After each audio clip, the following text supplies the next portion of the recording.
नमस्कार मित्रांनो, DS digital तुमचं स्वागत करत आहे आणि मी ज्ञानेश्वर संतान तुमच्यासाठी घेऊन आलो आहे आता भूगोल या विषयाचा अभ्यासक्रम. त्यातला पहिला चॅप्टर आहे नवीन सिलेबसमध्ये, तो आहे म्हणजे मैत्री भूगोलाशी. हा पहिला चॅप्टर आहे आणि भूगोलाची मैत्री करणे हे खूप आपलं गरजेचं आहे. आणि तुम्ही जर शेवटपर्यंत माझ्याबरोबर असाल तर तुमची 100% भूगोलाची मैत्री चांगल्या प्रकारे होऊ शकते. त्यासाठी आपण पहिलं चॅप्टर आपण आता सुरुवात करणार आहोत. या चॅप्टरमध्ये तुम्हाला जर बघितलं तर सर्वप्रथम तुम्हाला काय दिसतंय, हे पिक्चर दिसतंय. आणि पिक्चर खाली तुम्हाला एक माहिती दिलेली. काय माहिती दिली?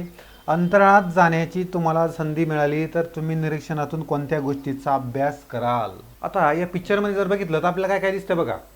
आता आपल्याला दिसते पृथ्वी, जी आपण ज्याच्यावरती आपण राहतोय ती पृथ्वी दिसते. त्यानंतर आपल्याला जो प्रकाश देतो तो सूर्य दिसतोय. त्यानंतर इथे पॅराशूट दिसतोय बघा, पॅराशूट दिसतोय आणि पॅराशूटमध्ये पॅराशूटला लटकून एक मनुष्य दिसतोय, कोणतरी व्यक्ती, आणि तो काहीतरी निरीक्षण करताना आपल्याला दिसतोय बघा. इथं आपलं काहीतरी तो निरीक्षण करतोय.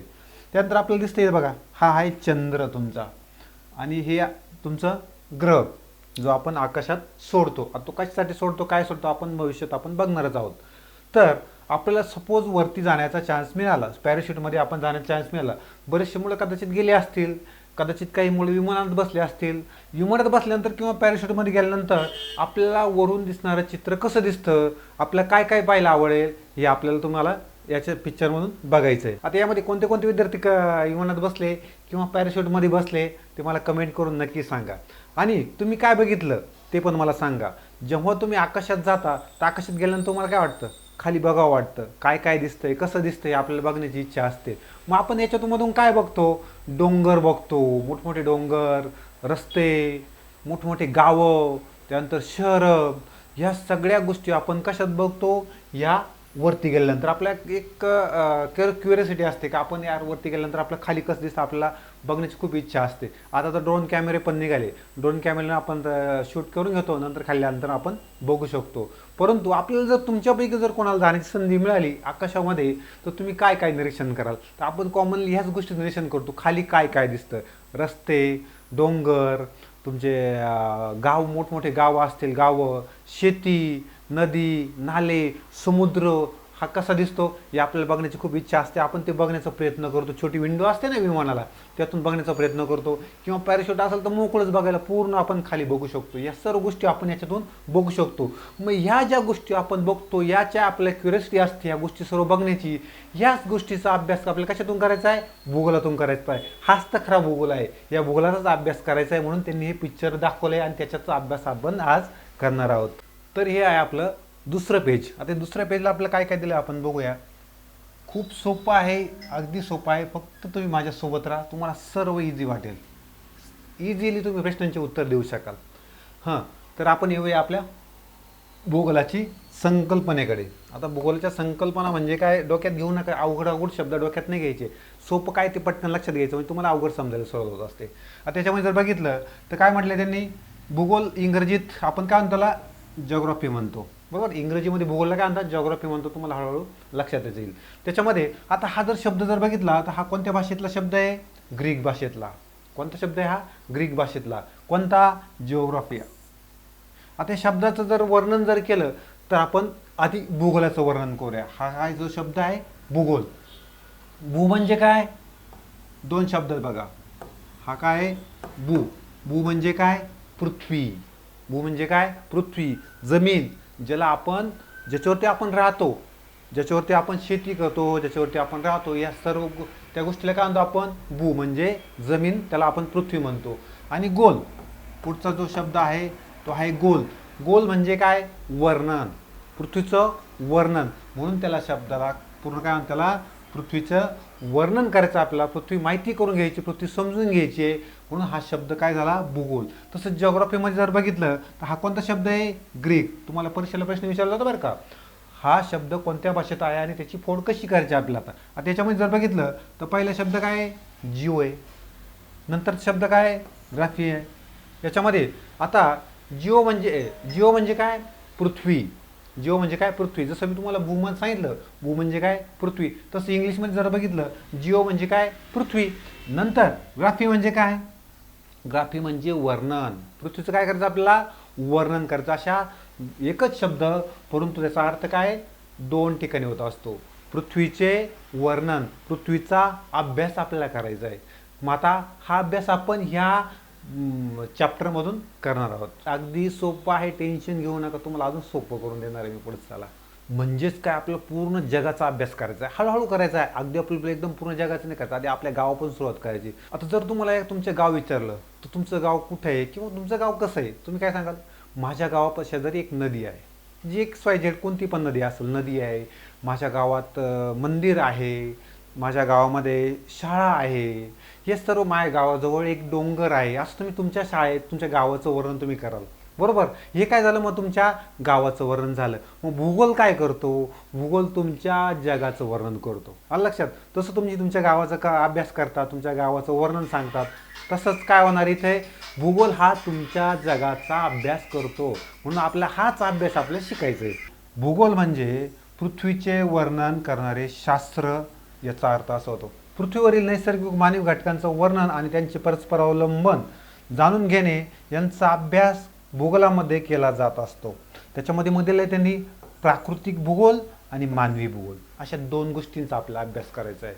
आता बघा, हा शब्द तुम्हाला परीक्षेला विचारला जातं, प्राकृतिक भूगोल म्हणजे काय, मानवी भूगोल म्हणजे काय. आता एकदम सोपं आहे, अगदी सोपं आहे.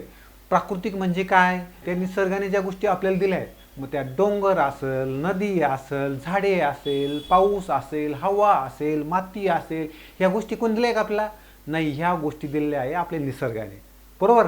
म्हणून त्याला काय म्हणतो आपण, प्राकृतिक. म्हणजे प्रकृतीपासून आपल्याला ज्या गोष्टी मिळाल्या आपण त्याला काय म्हणतो, प्राकृतिक भूगोल. लक्षात आलं, एकदम सोपं भाषेत. त्यानंतर तुम्हाला आता मानवी भूगोल, पुढचं काय, मानवी भूगोल. आता हा मानवाने तयार केलेला आहे. आता मानवाने काय तयार केलेलं आहे, मग शाळा तयार केली, घर तयार केलं, कारखाने तयार केली, शेती बाजार तयार केले शेतीसाठी. या सगळ्या गोष्टी कोणी केल्या, मानवाने तयार केल्या. म्हणून त्याला काय म्हणतो आपण, मानवी भूगोल. म्हणजे बघा, जे निसर्गातून मिळालं ते कोणतं आहे, प्राकृतिक भूगोल. जे माणसानं बनवलंय त्याला म्हणतो मानवी भूगोल. आलं लक्षात? सोपं आहे अगदी, काहीच अवघड नाही. आणि ह्या मुख्य 2 शाखा आहे आणि ह्या 2 गोष्टीचा अभ्यास याच्यामध्ये करायचा आहे, अगदी सोपं. चला, ह्या पिक्चरमध्ये तुम्हाला मानवी घटक ज्या मानवाने तयार केलं तुम्हाला मी सांगितलं. दुसरं आहे प्राकृतिक घटक, ज्या प्राकृतीकडून आपल्याला मिळाल्या आहे, ज्या निसर्गाकडून मिळाल्या आहे, त्या गोष्टी आपल्या या पिक्चरमध्ये दाखवल्या आहे. त्या आपण कशा दाखवल्या त्या बघूया. आता पहिला आपण बघूया मानवी घटक. का आधी पण नाही, आधी प्राकृतिक घटक बघूया. आधी निसर्ग आला, निसर्गाने आधी आपल्याला काय काय गोष्टी दिल्या आपण त्या बघूया. आधी आपण बघूया प्राकृतिक घटक. आता प्राकृतिक घटकांमध्ये जर बघितलं तर पहिलं आहे शिलावरण. आता शिलावरण म्हणजे काय, तुमचे पर्वत असतील, तुमचे मैदान असतील, तुमचे पठार असतील, ह्या गोष्टींना काय होतं आपण, शिलावरण. लक्षात ठेवा, काय म्हणतात, पर्वत, मैदान, पठार, डोंगर, या सगळ्या गोष्टींना काय म्हणतो आपण, शिलावरण. ज्या गोष्टीमध्ये पाण्याचा संबंध येतो त्याला म्हणतो आपण जलावरण. मग त्यात नद्या असतील, नाले असतील, समुद्र असतील, तळे असतील, या सगळ्या गोष्टींचं कसं जलावरणामध्ये केलं आहे. त्यानंतर वातावरण. आता तुम्ही बरेचदा बातम्या ऐकत असतात, वातावरणामध्ये असा बदल झाला, वातावरणात तसा बदल झाला, उद्या पाऊस पडणार, परवा पाऊस पडणार, अमक्या तारखेला पाऊस पडणार. हे कोण सांगतं, शास्त्रज्ञ आपल्याला सांगत असतात. मग हे सगळ्या वातावरणाचा अभ्यास. मग त्याच्यामध्ये काय असतात, तुमचे ढगांचा अभ्यास केला जातो, कुठे ढग जमा होतात तिथं पाऊस पडतो. त्यानंतर तुमचा वारा, त्यानंतर हवा, ह्या सगळ्या गोष्टींचा अभ्यास कशामध्ये होतो, वातावरणामध्ये. आपण बघतो ना, आपण काय म्हणतो, वातावरण खराब झालं, वातावरण बिघडलं, म्हणजेच काय झालं, म्हणजे जो काही वातावरण जो बदल होत असतो त्याला म्हणतो आपण वातावरण खराब होणे. बघा, वातावरण खराब झाल्यानंतर आपल्याला त्रास होतो, सर्दी होते, डोकं दुखतं, पोट दुखतं, असे आजार आपल्याला बघायला मिळतात, थंडी ताप येतो. थोडक्यात तो काय झाला, वातावरणाचा भाग. जो आपण जमिनीपासून वरती आकाशात जो बघतो त्या गोष्टी आहे वातावरणामध्ये. त्यानंतर जीवावरण. आता जीवावरणामध्ये काय ना आलं, जीवावरणामध्ये आपण स्वतः आलो. कोण, माणूस, प्राणी, पक्षी, झाडे. आपण जेवढी व्यक्ती आहे तेवढी जमिनीवरती राहतो, त्याला म्हणतो आपण जीवावरण. म्हणजे ज्याच्यामध्ये सजीव आहे, जीवसृष्टी आहे, तर ते आहे आपल्या जीवावरणामध्ये हा भाग हा मोडतो. आणि ह्याच पूर्ण गोष्टीचा अभ्यास आपण बघायचा आहे, आपला करायचा आहे. त्यानंतर आता मानवी घटक जे आपण तयार केले, जे आपण आपल्या फायद्यासाठी तयार केले, ते आहे मानवी घटक. मग त्याच्यामध्ये लोकसंख्या, आपली लोकसंख्या तुम्हाला माहिती आहे किती पटपट पटपट वाढते. आता आपण जगाच्या पाठीवर 1 नंबरचा आपण आलेलो आहे जवळजवळ. त्यानंतर मानवी वस्ती. आता लोकसंख्या वाढली म्हणजे काय, आपल्या राहायला घरं लागणार, मोठमोठ्या सोसायट्या लागणार आहे, मोठमोठे बंगले लागतात आपल्याला. म्हणून आपल्याला काय झाले, आपली गावं, शहरं, नगरं तयार व्हायला लागली मोठमोठी. पहिले छोटे छोटे गावं असायचे, परंतु तेच गावाचं रूपांतर आता काय झालं, मोठ्या शहरांमध्ये झालं. म्हणजे काय झालं, मानवी वस्तीने काय झालं, तो भाग वाढत चालला. हाच अभ्यास काय करायचा आपला भूगोलामध्ये करायचा आहे. त्यानंतर आर्थिक क्रिया. आता ह्या सगळ्या गोष्टी आल्या म्हणजे आर्थिक क्रिया आल्या. आर्थिक क्रिया मग शेती आला, व्यापार आला, उद्योग आला. ह्या सगळ्या गोष्टी कुठं आल्या, ह्या आर्थिक क्रियेमध्ये. जिथं चलन येतं ना, जिथं पैशांचा व्यवहार येतो, तिथे आपल्याला शेती, व्यापार, उद्योग या सगळ्या गोष्टींचा आपल्याला या आर्थिक क्रियेमध्ये हे मोडतात. त्यानंतर बदलती सामाजिक स्थिती. बदलती सामाजिक स्थिती. पहिले सारखे दिवस आता राहिले का, नाही. पहिले दिवस खूप वेगळे. तुमच्या आजोबांना विचार, तुमच्या वडिलांना विचार, पहिले इंटरनेट होतं का, नव्हतं. पहिले मोबाईल होते का, नव्हते. या सगळ्या गोष्टी काहीच नव्हत्या मुलांना. तर ह्या गोष्टी नंतर आल्या. सामाजिक स्थिती काय झाली, बदलत गेली. आता अजून तुम्ही छोटे, अजून मोठे झाल्यानंतर अजून बदल होणार आहे. हा असंच राहणार आहे का, नाही. बदल हा होत राहणार आहे. त्याच्यानंतर पर्यावरण व शाश्वत विकास. पर्यावरण व शाश्वत विकास. आता हा विकास करण्यासाठी आपल्याला काय करावं लागणार आहे, झाडे लावावे लागणार आहे.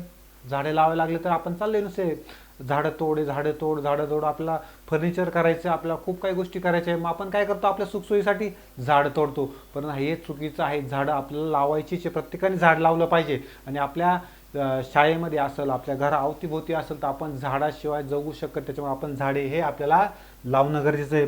पाणी वाचवणं गरजेचं आहे.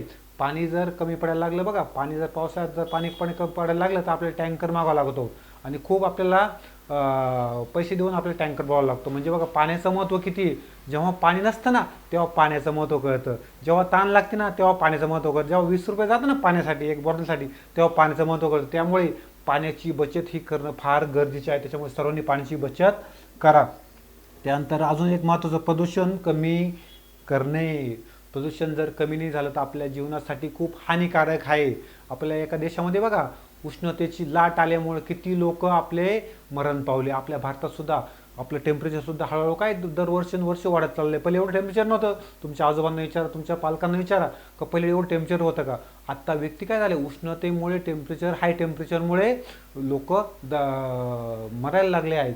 त्यामुळे प्रदूषण हे जितकं कमी करता येईल तितकं आपण केलं पाहिजे. त्यासाठी गव्हर्नमेंट प्रयत्न करत आहे, पण त्याचबरोबर आपण पण प्रयत्न केला पाहिजे. तर ह्या सर्व गोष्टी ह्या कशात येतात, अभ्यासामध्ये येतात. कोणता अभ्यास, भूगोलाचा अभ्यास. सर्व आपला अभ्यास हा करायचा आहे. आता पुढचा पॉईंट आहे आपला, भूगोल अभ्यासाचे स्रोत. आता याचा शब्दार्थ खूप अवघड आहे असं वाटलं नाही पाहिजे, अगदी सोपं आहे. भूगोलाचा अभ्यास आपल्याला माहिती आहे, आपण आता करतोय पण आहे. आता त्याच्यासाठी लागणारे स्रोत. आता आपल्याला हा अभ्यास कशा कशातून आपण घेतोय, कशा कशातून माहिती घेतोय हे आपल्याला बघायचं. जसं आता आपण कुठून माहिती घेतोय, पुस्तकातून माहिती घेतोय, आपल्या व्हिडिओमधून माहिती घेतोय, बरोबर ना. तसंच त्यालाच म्हणतो आपण स्रोत. आपण माहिती कशातून घेतो ह्या गोष्टी आपल्या आता याच्यामध्ये शिकायच्या आहेत. त्याच्यामध्ये प्राकृतिक व मानवी घटक आपल्याला लक्षात आले. याचबरोबर त्यांच्याशी परस्परांमधला संबंधाचा अभ्यास आपल्याला केला जातो. हा अभ्यास वैज्ञानिक दृष्टीने करण्यासाठी माहितीचे स्रोत महत्त्वाचे ठरतात. त्यासाठी माहिती कुठून मिळवायली, कशी मिळवायची ही आपल्याला माहिती असणं गरजेचं आहे. आणि ही प्राथमिक व दुय्यम अशा 2 प्रकारांमध्ये मिळतात. प्राथमिक स्रोत आणि दुय्यम स्रोत असे 2 कोणते कोणते स्रोत आपण ते बघणार आहोत. पुढचं पेज आहे, त्या पेजवर दिलं आपल्याला प्राथमिक स्रोत व दुय्यम स्रोत हे कोणते कोणते आहेत, दोघांमधला फरक काय हे आपल्याला बघायचं आहे. आता प्राथमिक स्रोत आपण बघूया. त्याच्यामध्ये त्यांनी व्याख्या दिली बघा. ही व्याख्या तुम्हाला परीक्षेला विचारली जाऊ शकते. आता व्याख्या अगदी सोपी आहे. भूगोल अभ्यासातील प्राथमिक स्रोत म्हणजे अशी माहिती की जी प्रत्यक्ष निरीक्षणातून, आता आपण निरीक्षण करतो आपल्या गावामध्ये काय काय आहे, काय काय. तुम्हाला जर मी प्रश्न विचारला, अरे तुमच्या गावामध्ये किती विहिरी आहे, तुम्ही काय सांगाल, सर आमच्या गावात 2 विहिरी आहे. तुमच्या गावात पाण्याची टाकी किती आहे, तुमच्या गावात पाण्याची टाकी, छोटं गाव असेल तुम्ही म्हणाल 1 टाकी आहे, कोणी म्हणाल 2 टाकी आहे, कोणाच्या गावात 4 टाक्या असतील, काही मोठे शहर असतील त्याच्यामध्ये खूप साऱ्या टाक्या असतील, बरोबर. ह्या सगळ्या गोष्टी आपल्याला कशातून मिळते, निरीक्षणातून. तुमच्या गावात गेलं म्हणजे तुम्ही डोळे बंद करून जाता का, नाही, पाहतच जाता आपल्या गावात काय काय आहे, किती मंदिर आहे, आपण निरीक्षणातून आपण सांगतो. त्यानंतर मोजमाप, तुमच्या गावामध्ये शाळेचं ग्राउंड किती मोठं आहे हे तुम्ही कशातून मोजाल, या मोजमापातून तुम्ही मोजवत शकाल, त्यालाच म्हणतो आपण प्राथमिक स्रोत. त्यानंतर नोंदी, तिची नोंद जर कुठं जर असेल तर आपण बघतो तुमच्या शाळेला बघा, शाळेला एक दगड लावलेला असतो, त्याच्यावरती कोरलेलं असतं, त्याच्यावरती मग तुमचं शाळेचं साल असं, तुमची शाळा कधीची आहे, कोणी बांधली, कधी बांधली, सगळ्या गोष्टीचं काय असते, नोंद असते. या नोंदी या सगळ्या गोष्टीचं काय आहे, हा प्राथमिक तुमचा स्रोत आला. आलं लक्षात? सोपं आहे. फक्त काय लक्षात ठेवायचं, निरीक्षण करून, मोजमाप करून आणि नोंदींमधून ही काय झाली तुमची प्राथमिक स्रोत झाला. आता तुमचा जो दुय्यम स्रोत आहे, आता दुय्यम स्रोतामध्ये काय सांगितलंय बघा, भूगोलाच्या अभ्यासातील दुय्यम स्रोत म्हणजे अशी माहिती असते जी आधीच संकलित, विश्लेषण केलेली किंवा सादर केलेली असते. म्हणजे आधीच केलेली आहे. जसं मी तुम्हाला पुस्तकातून शिकवतोय, ही माहिती काय केलेली, आधीच संकलित केली आणि तुम्हाला मी काय आता देतोय फक्त. आलं लक्षात? याला म्हणतो आपण दुय्यम स्रोत. मग त्याच्यामध्ये काय काय येतं बघा, ही माहिती दुसरी व्यक्ती, संस्था, प्रशासन यांच्या माध्यमातून मिळते. संस्थेमार्फत असेल, एखाद्या प्रशासनामार्फत असेल तर ती आपल्याला ती काय ते मिळते. म्हणजे काय झाली, दुय्यम स्रोत. ती आपण स्वतः मिळवली का, नाही, त्यांनी आपल्याला दिली, म्हणून म्हणतो आपण त्याला दुय्यम स्रोत. उदाहरणार्थ बघा, अहवाल, नकाशे, लेख, हे काय कशातून अभ्यास करतो आपण, नकाशाचा अभ्यास करतो, तुमचा लेख असेल तुमच्या लेखातून अभ्यास करतो, अहवाल असेल त्यातून आपण या गोष्टी बघतो, त्याला म्हणतो आपण दुय्यम स्रोत. एक साधं उदाहरण तुम्हाला देतो मी अजून. आता तुम्ही पेपर वाचता बघा, तुमच्या घरी पेपर येतो आणि पेपर तुम्ही वाचता, म्हणजे तुम्हाला काय झालं, रेडीमेड माहिती तुम्हाला वाचायला मिळाली. परंतु ज्या व्यक्तीने पेपरसाठी माहिती जमा केली, इकडून तिकडून माहिती जमा करून पेपरमध्ये लिहिली आणि आपण पेपर आल्यानंतर आपण वाचली, आता आपण वाचलेला आपला रेडीमेड पेपर आयता बघायला मिळाला, म्हणजे दुय्यम स्रोत झालं. परंतु ज्यांनी बातमी तयार केली, ज्यानं त्या क्षेत्राला भेट दिली, त्याची माहिती घेतली, त्याला म्हणतो आपण प्राथमिक स्रोत. त्याने आधी स्वतः माहिती घेतली, ती छापली, दुसरा दिवस झाला, आपण सकाळी उठलो, पेपर आयता रेडीमेड मिळाला आणि पेपरला बातमी वाचली, हे काय झालं, दुय्यम स्रोत. आपण स्वतः बातमी बनवली का, नाही, आपण डायरेक्ट रेडीमेड बातमी वाचली. आता हे जी पुस्तक आपण भूगोलाचं शिकवतोय, आता याच्यामध्ये जर बघितली, ही माहिती कोणी गोळा केली, ज्यांनी पुस्तक निर्माता आहे त्यांनी जमा केली, आणि आपण काय करतोय, त्यातून शिकतोय, म्हणून आपण काय झाला, दुय्यम स्रोत. आता त्याची काही उदाहरणं आहे, ते उदाहरणं आपण बघूया. तर त्याच्यामध्ये बघितलं तर प्राथमिक स्रोताची वैशिष्ट्ये आणि प्राथमिक स्रोताची उदाहरणं आहेत. प्राथमिक स्रोतामध्ये कोणते कोणते उदाहरणं येतात, त्यात पहिलं आहे क्षेत्रभेट, त्याला म्हणतो आपण फील्ड व्हिजिट. म्हणजे तुम्हाला एखादा बघा, तुम्हाला तुमची शाळा सहलीला घेऊन जाते, मग तुम्हाला डोंगरावरून येत असतील, तुम्हाला नदीकाठी येत असतील, तुम्हाला समुद्र किनाऱ्यावरून येत असेल, मग तिथं तुम्ही काय करता, प्रत्यक्ष भेट देता, प्रत्यक्ष ते बघतात, त्याला म्हणतो आपण क्षेत्रभेट. मग तुमचा डॅम कसा आहे, तुमचं समुद्र कसा आहे, ते मंदिर कसं आहे, तुमच्या लेण्या कशा आहे, आपण काय करतो, स्वतः प्रत्यक्ष भेट घेतो आणि त्याची माहिती घेतो, त्याला म्हणतो आपण क्षेत्रभेट किंवा फील्ड व्हिजिट, स्वतः जाऊन बघणे. हां, त्यानंतर दुसरं काय आहे, मुलाखत.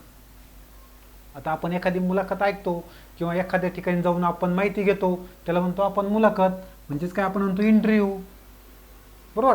म्हणजे तुमच्या गावात मी आलो, XYZ, आता तुमचे यूट्यूबवर बघता ना, मला तुमच्या गावात एक काम करा, तुमच्या गावात मला बोलून घ्या, मी तुमची तिथे काय करतो, मुलाखत घेतो, इंटरव्ह्यू घेतो, मला तुमच्या गावात नाव लिहून द्या, म्हणजे तुमच्या गावात येईल मी. मग मी तुमच्या गावात आल्यानंतर काय विचारेल, तुमच्या गावात किती विहिरी आहे, तुमचे विहीर किती खोल आहे, तुमच्या गावात पाण्याच्या टाक्या किती आहे, तुमच्या गावात खेळण्याचं ग्राउंड आहे की नाही, हे सर्व काय करेल, मी तुमची मुलाखत घेईल आणि त्याच्यामध्ये माहिती घेईल, त्याला म्हणतो आपण मुलाखत किंवा इंटरव्ह्यू.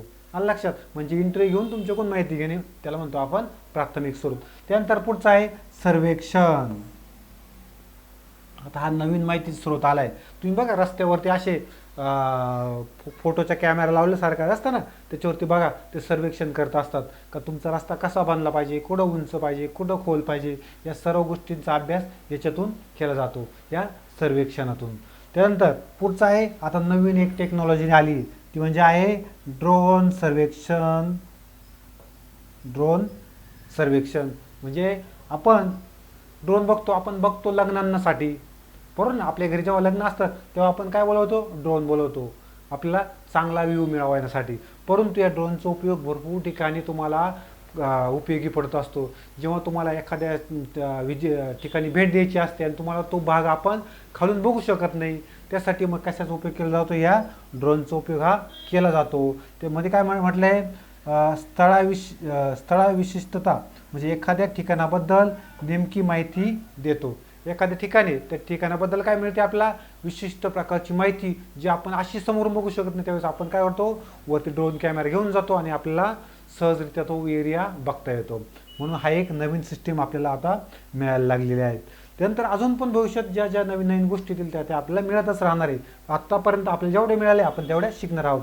त्यानंतर पुढचं आहे हवेच्या स्थितीच्या नोंदी. तुम्ही हे उपकरण बघितले कुठं कुठं लावलेलं आहे, बघितलं असेल कुठं का? ते जर लावल्यानंतर आपल्याला हवेची दिशा समजते, त्या फिरण्यावरून त्याच्या स्पीडवरून आपल्याला काय समजते, हवेची स्थितीची आपल्याला नोंद मिळते. काही हवा कुठून कुठं वाहते, कशी वाहते, हे बघा हे सगळे उपकरणं त्यातली, हे सर्व उपकरण म्हणून अभ्यास हा करत असतो. भूगोलाचा अभ्यास अशाच प्रकारे करायचा असतो. हे आपल्या हळूहळू आपण आता शिकत पुढे जाणार आहेत. तर ह्या सर्व गोष्टी आपण डिटेल नंतर आपण बघणारच आहोत. त्यानंतर हे झाले आता आपण बघितले प्राथमिक स्रोत. दुय्यम स्रोत तुम्हाला आता माझ्यामध्ये उदाहरण दिलं आहे, त्याच्यामध्ये तुमचे नकाशे आले, बरोबर. तुम्हाला जर आपल्या जगाचा अभ्यास करायचा असेल तुम्ही कशाचा उपयोग करता, नकाशाचा उपयोग करता. त्यानंतर तुमच्या जिल्ह्याचा अभ्यास करायचा असेल तुम्ही जिल्ह्याच्या नकाशाचा उपयोग करतात. म्हणून या नकाशाचा उपयोग करून आपण तुमचा एरियाचा अभ्यास तुम्ही करू शकता. त्यानंतर दुसरं आहे पुस्तके. काय आहे, पुस्तके. आपण अभ्यास कशातून करतो, आता भूगोलाचा अभ्यास सध्या तरी कशातून करू राहिलो, आपण या भूगोलाच्या पुस्तकातून करू राहिलो. हा एक आपला दुय्यम स्रोत आपल्याला बघायला मिळतो. कोणतरी माहिती घेतली आपण काय करतोय, रेडीमेड ती वाचतोय, मग त्याला म्हणतो आपण दुय्यम स्रोत. त्यानंतर पुढे संशोधन पत्रिका किंवा तुमचे वृत्तपत्रे वगैरे जुने पेपर, न्यूजपेपर तुम्ही जर बघितले तर जुन्या माहिती तुम्हाला बघायला मिळतील.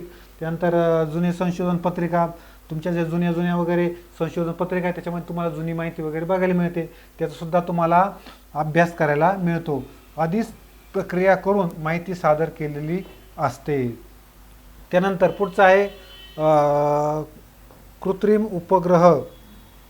तुम्हाला मी सांगितलं पहिल्याच पेजवर तुम्ही उपग्रह बघितला बघा, त्या उपग्रह तुमचा जो उपग्रह आहे तुमचा तो उपग्रह काय करतो, पुस्तके, अहवाल, आंतरजाल इत्यादीद्वारे सहज उपलब्ध माहिती मिळत असते. त्यानंतर याचा अभ्यास आपण नंतर ना पूर्ण डिटेलमध्ये करणार आहोत. हा कसा अभ्यास करतो, काय करतो, याची सर्व माहिती आपण नंतर घेऊयाच.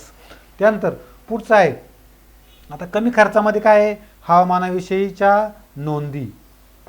हवामानाविषयीच्या नोंदी या सुद्धा आपल्याला आपण याच्याद्वारे नकाशांद्वारे आपण ही करू शकतो. म्हणजे प्राथमिक आणि दुय्यम ह्या एकदम क्लिअरली तुमच्या आता लक्षात आल्या असेल. आता यातून तुम्हाला नेमकं काय बघायला मिळालं बघा, जेव्हा आपण प्राथमिक स्रोत जो असतो त्याला काय लागतं, खर्च लागतो, कारण त्याला फील्डवर जावं लागतं, माहिती घ्यावं लागते, वेळ लागतो, या सगळ्या गोष्टींचा त्याला विचार करावा लागतो. परंतु दुय्यम स्रोतावाल्याला काय, रेडीमेड माहिती आली का वाचणे, बातमी आली का पाहणे, या सगळ्या तयार गोष्टी आपल्याला बघायला मिळतात. त्याच्यामुळे वेळ लागत नाही, खर्च लागत नाही. त्याच्यामुळे दुय्यम स्रोत काय, कमी खर्चात आहे, कमी वेळेत आहे. आता नवीन पेजवरती आपल्याला काय दिलं आहे बघा, सांगा पाहू. आता आपल्याला सांगायचं आहे, काय सांगायचं आहे, आपल्या गावातील, शहरातील लोकसंख्येची माहिती गोळा करण्यासाठी कोणत्या स्रोताचा वापर करावा लागेल, सांगा मला. आता तुम्ही या प्रश्नाचं उत्तर मला तुम्ही कमेंटमध्ये द्यायचं आहे. लक्षात. तर तुम्हाला माहिती आहे आता तुम्हाला काय करावं लागणार आहे, स्वतः जावं लागणार आहे तुमच्या गावामध्ये लोक मोजण्यासाठी. आता जनगणना करताय बघा शिक्षक, लक्षात. तर तुमच्या याच्यावरून आता तुम्ही मला याचं उत्तर कमेंटमध्ये द्यायचंच आहे, याच्यावर मला समजेल तुम्हाला खरंच किती समजलं.